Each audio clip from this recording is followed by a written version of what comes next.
Hi, I'm Jer. Welcome to Kill-Divill, where we focus on rum and cocktails. Today we are going to make a holiday daiquiri, or if you'd rather, a Christmas daiquiri.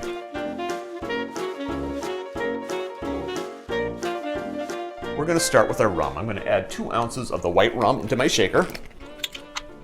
2 ounces of 60 milliliters. 1 ounce of the Christmas syrup. 1 ounce is 30 milliliters. And this is thick stuff, so it's going to take a moment here. It would help if I let it warm up a little first.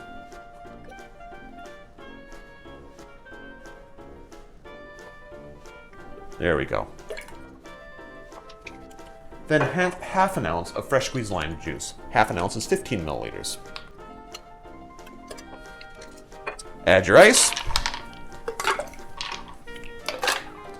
And give it a shake.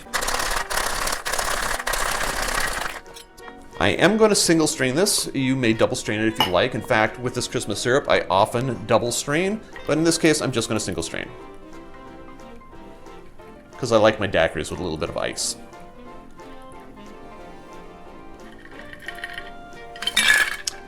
Garnish. I'm going to give you some options for garnish. Number 1, you can use a lime wheel. That's very appropriate for a daiquiri. You can use a sprig of mint because there is mint in the Christmas syrup, and that will help pull that mint out.